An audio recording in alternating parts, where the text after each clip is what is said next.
Taphataan sarara fuulduraa Tottenham Hotspur Son Heung-min ganna kana kilabicha akka gadhiisu beeksiseera.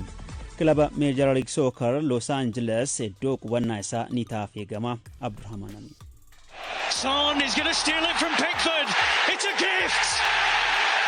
Last season's top scorer will take it. Kilabni London Tottenham Liigii Awurooppaa shaampiyoonii ta'uun waggoota 17 booda waancaan erga walitti araaramee kaka'umsa olaanaa irratti argama. Hirmaannaa Champions Liigii Awurooppaas waan argateef leenjisaa haaraa Toomaas Firaank qacaruun taphattoota haaraanis garee isaa ijaaraa jira. Amma immoo dubbiin mana isaanii keessaa gadi baatee waan argaa fi dhageettiif illee toltuu miti. Deeggartoota kilabichaas hedduu rifachiifte. Innis taphataan sarara fuulduraa kilabichaa fi dursaan taphattoota Son Heung-min kilabicha gadhiisuuf gaafachuu isaati. Sun erga Tottenham gadhiisee booda gara Ameerikaa imalee Major League Soccer keessatti Los Angelesiif taphachuuf fedhiin isaa guddaa akka ta'es barruunsa atileetik ni akeeka. Spurs ammatti qophii bara dorgommiif biyya baay'ee Eeshiyaa Kooriyaa kibbaatti yoo argamu boru tapha madaallii ga'umsaa Newcastle United waliin taphata. Son Heung-min tapha xumuraa kilabichaas biyya isaa fi jaallattoota isaa duratti dursaa taphattoota kilabichaa ta'ee taphataafis eegama. Leenjisaan kilabichaa Toomaas Firankis kanuma jedhani.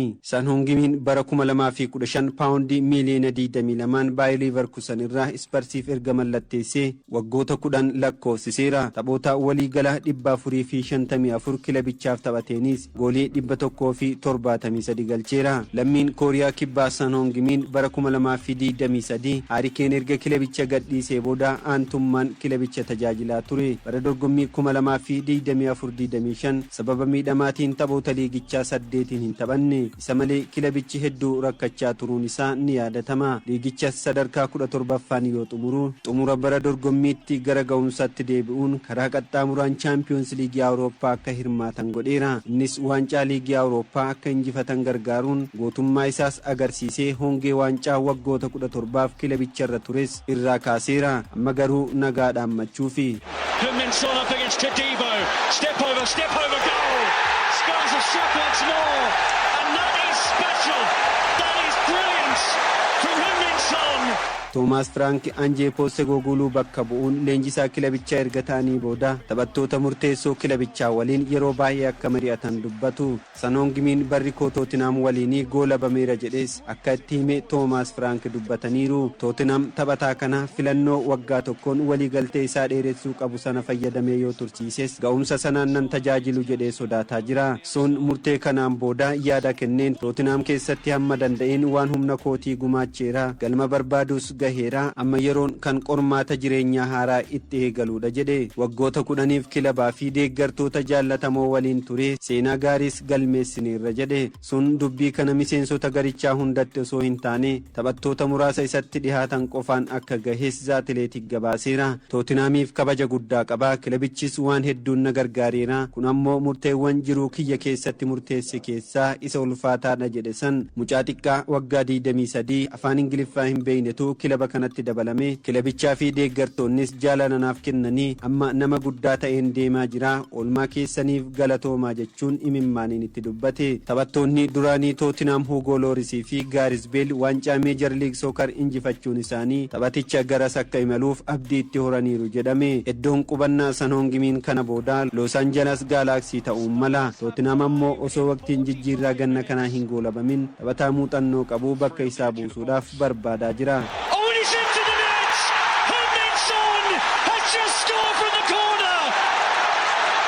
He scored some stunners in his time, but none like that.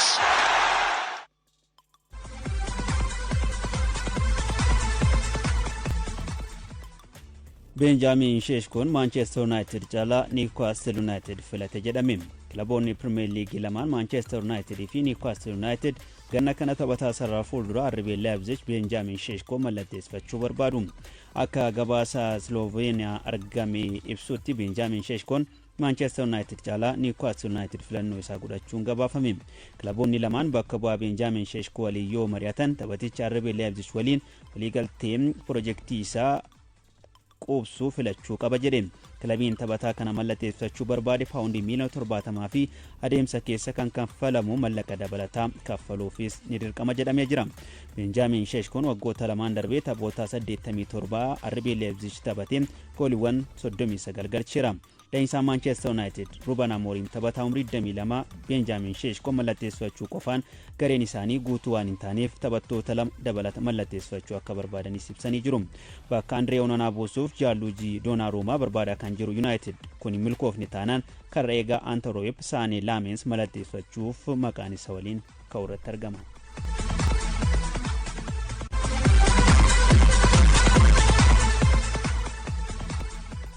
Liverpool gaafii Alexander Isak mallatteessifachuuf gaafatee Newcastle jala kuffise. Newcastle taphataan sarara fuulduraa lammii Sweden Alexander Isak paawundii $100 fi $50 baase jechuun yoo tilmaamu Liverpool mallaqa kana gadi dhiyeessuu gabaafamee jira.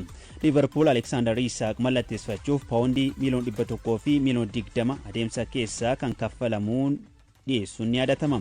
Isak garee Newcastle gara Asia imaluun qophii gannaa taasisaa jiruun alatti argamu kilaba isaa duraanii Real Sociedad keessatti kophaasaa shaakala hojjechaa akka jiru ibsamee jira. Newcastle United bara 2022 paawundii $60 Alexander Isak Real Sociedad irraa yoo mallatteessifatu bara darbee taphoota 42 goolii 27 galchee jira. Jadarbe Liverpool paawundii $130 Isak mallatteessifachuuf barbaada jechuun yoo gabaasu amma yeroo jalqabaaf ifatti gaafii dhiyeesse. Guyyoota dhufan gidduutti gatii amma dhiyeesse paawundii $110 irratti dabaluun fooyyessee Newcastle United ni gaafataaf eegama. ESPN akka gabaasetti yoo ta'e garuu Liverpool gatii kana ol hin dhiyeessu waan ta'eef jijjiirraan Alexander Isak gara Liverpool taasisu gufachuu malee jechuunis ibsee jira. Everton ammoo taphataa ganna 19 Terra Dabling mallatteessifachuuf gaafii dhiyeessuu isaa gabaafameera.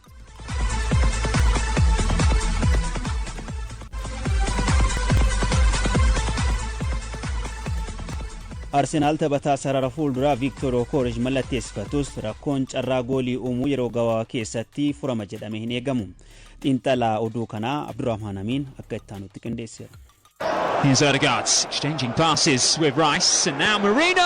Arsenal erga Pierre-Emerick Aubameyang bara 2020 Premier Leaguein goolii 22 galchuun xumuree bara dorgommii tokkotti taphataa goolii 20 fi sanaa ol galchuu dhabuun rakkachaa ture. Amma taphataa sarara fuulduraa Victor Gyökeres maallaqa guddaatti baasuun mallatteessisuun isa kanaaf deebii ni argataaf eegama. Kilabichi bara darbee shaampiyoonii liigichaa Liverpoolii gadi kilaba goolii xiqqaa keessummeesseedha. Garuu ammoo Liverpool waliigala goolii galcheen goolii 17 Arsenal caalaa galchuun isaa shaampiyoonii liigichaa akka ta'uuf isa gargaare. Rakkoon kilabichaa bara darbee goolii galchuu dadhabuu qofa osoo hin taane carraa goolii uumuu dadhabuu akka ta'e BBC Sport xiinxala isaa keessatti barreesseera. Rakkoo sana furuuf Victor Gyökeres fiduun isaa ni beekama. Ta'us rakkoo Arsenal furuu ni danda'an ammallee yaaddoo biraati. Arsenal bara darbee peenaalitii argachuu dadhabuu irratti Liverpooliin caalamuun wantoota waancaa isa dhabsiisan keessaa tokkodha. Liverpool kilaba peenaalitii hedduu 9 argatee hundaa fayyadamuun taphootas injifateedha. Waggoota kurnan darban keessatti kilaboota liigichaa 14 qofatu isaa ol peenaalitii hedduu argate.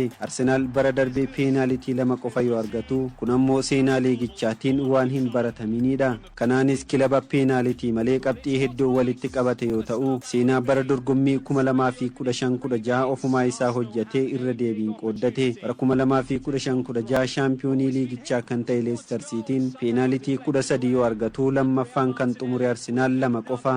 And round the back is it's a wonderful finish.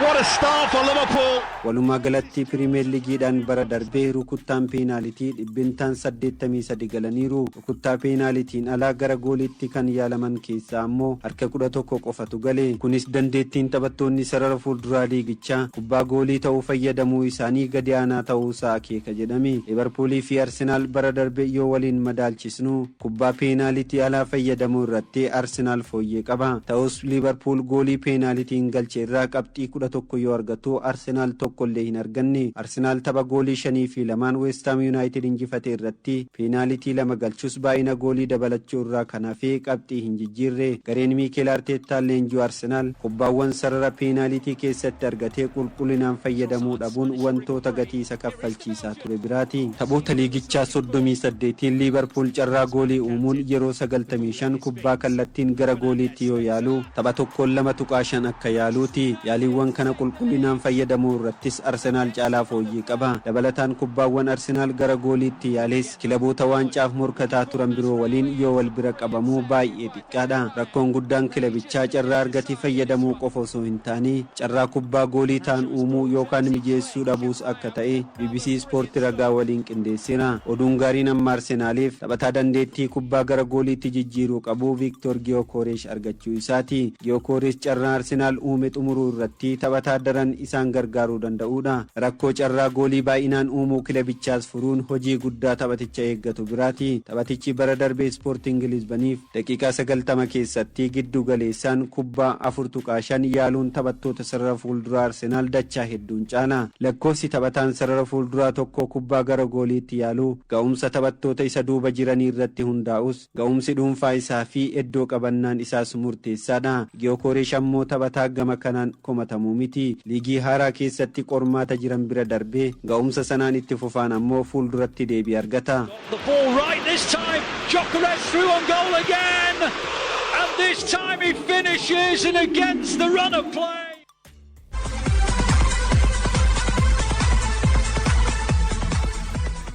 Manchester United taphattoota amma bitatee fi sochii jijjiirraa taphattoota irratti taasisaa jiruun rakkoon isaa hin furamu jedhame.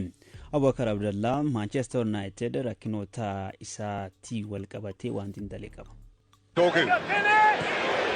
Doku off his wrong side and Højlund met it deftly. Kilaboota kubbaa miilaa galii guddaa argatan keessaa Manchester United afraffaa ta'uu ragaalee mallaqaa kan walitti qabu dhiyeenyatti gabaasni baasee ni mul'isa. Kana qofaa miti mindaa guddaa kafaluun kilaboota addunyaa keessaa afraffaadha. Garuu Premier Leaguein bara darbee sadarkaa 15ffaan xumure. United waggoota afran darbaniin Premier Leaguein jaffaa, sadaffaa, 8ffaa fi 15ffaan kilaba xumure. Waggoota kanneeniin garaagarummaan goolii galchee fi goolitti galee yoo ilaalamu dhiphaadha. Kunimmoo United mallaqaa guddaan sochoos kilaba ga'umsa gadaanaa mul'isaa dhufuusaa kan mul'isudha. Waancaa fudhachuudhaaf itti dhiyaatee hin jiru. Garuu taphattoota dargaggootaa fi humna mallaqaa qabuun mindaa guddaa kilaba kafalu. Waancaa Premier League fudhachuu fi Champions League morkachuura bu'uura hegereessaa ijaaruu irratti kilaba xiyyeeffate. Taphattoonni amma fudhates dhiyeenyatti dhiibbaa ni taasisu jedhamanii kan eegaman miti. Qooda kilabichaa kan qaban biliyeenarri Sir Jim Ratcliffe kilabicha hoogganu. Leenjisaan Ruben Amorim's dhiibbaan kilabicha keessatti qaban guddaa miti. Manchester United ammas rakkoolee walxaxaa keessa kilaba jiru. Taphattoonni jijjiimoon umurii 24 hanga 28 gidduu ga'umsa olaanaa isaanii mul'isuun Premier League fi Champions League kilabootaaf gumaacha guddaa taasisu. Manchester United taphattoonni ganna kana mallatteessee lamaan umriin isaanii 26. Biraan Boomuu fi Maatiyaas Kunyaan taphattoota jijjiimoo Premier League keessaa garuu Manchester United keessatti ga'umsa gaarii mul'isan jedhamanii kan eegaman waggoota lamaan dhufanitti ta'uu mala. Taphattoonni lamaan bara darbee kilaboonni isaanii injifannoo akka dhuunfatan gargaaraniiru. Kilaba haaraa waliin ammas akkasitti itti fufu kan jedhu ni eegama. Biraan Boomuu yoo ilaale bara darbee Brentford keessatti rukutaa adabbii fi peenaalitii rukutaa ture. United keessatti garuu ga'ee kana kan ba'u Bruno Fernandes. Kunyaan bara darbee hanga goolii galchuu danda'a jedhamee eeggamu ol 6.4 goolii galcheera. Sandura waggaa 6 Premier Leaguein hanga eeggamu gadhama 7 goolii galchaa ture. Boomoonis akkasuma. United taphattoota Premier League goolii hedduu galchan keessaa taphattoota afraffaa fi 8ffaan bara darbe xumuraan fudhate. Boomoon goolii 20, Kunyaan goolii 15 bara darbe Premier Leaguein galchaniiru. Garuu sanan dura waggoota 5 keessatti Biraan Boomoon hanga goolii 12, Kunyaan hanga 8 yookaan 9 galchan. Taphattoonni kunneen goolii galchuu qofa osoo hin taane gama hundaan kilabicha ni fayyadu. Garuu kilabiin waancaa fudhachuudhaaf kaayeffatee taphattoota yoo mallatteessisu ga'umsi irra jiran itti fufiinsa qabaachuu danda'a kan jedhu sirriitti xiinxaluu qaba. United ga'umsi isaanii akka itti fufu abdachuudhaan taphattoota kanneen bitate. Taphattoonni lamaan bara dhufu Premier Leaguein hangam goolii galchuu danda'u jechuun namoonni tilmaama ka'an Kunyaan 10, Boomoon 8 jechuudhaan tilmaamu. Manchester United bara darbee ga'umsa gadi aanaa mul'isuu isaatiin baratti aanu qabxii fooyyee galmeessuudhaaf taphattoota jijjiirama uumuu malan fudhachuutu irraa eegama. Alejandro Garnachoon taphataa dargaggeessa waggootaas dhiyootti ga'umsa gaarii mul'isaa turedha. Waggaa 21 soongootiin goolii 24 keessatti ga'ee isaa ba'eera. Bara darbee taphataan gada 23 Amad Diallo kilaba ga'umsa gadi aanaa mul'isaa ture keessatti ga'umsa fooyyee mul'ise. Baatii bitootessaatti osoo hin miidhamin dura goolii 8 galchee 6 mijeesse. Taphattoonni kunneen lamaan kilabicha doolaara miliyoona hedduu akka hin baasne taasisuu danda'u. Garuu lamaanuu kilabicha keessatti carraan taphaa hin kennamnee fi keessattuu Garnaachoo carraa dhoggachuun taphataa dargaggeessa fuulduraaf waan hedduu hojjechuu danda'u carraa dhoggachuudha. Jadaan Saanchoo, Antoonii fi Teelar Merishaan kilabicha waliin gara United States hin imalde kilabicha gadhiisuu akka malantu eegama. United amma taphataa biroo kan jidduu Kunyaa fi Mbeumo sarara fuulduraa jidduun taphatu barbaadaa jira. Taphataa RB Davies, Benjamin Sesko fi kan Aston Villa Ole Watkins xiyyeeffannoo isaati. Garuu taphattoonni kunneen waggoota itti aanan lamaan keessatti kilabichaaf gumaacha guddaa taasisu jedhamanii kan eeggamanidha. And he has scored for Manchester United.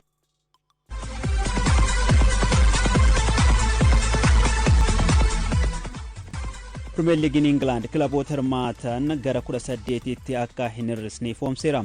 Qaamni kubbaa miilaa addunyaa hoogganuu FIFAn sababa taphoota intarnaashinalaan walirra bu'uu sagantaa xiqqeessuuf kilaboonni liigota irratti hirmaatan 18 fi sanaa gadi akka ta'an yaada gorsaa kennee ture.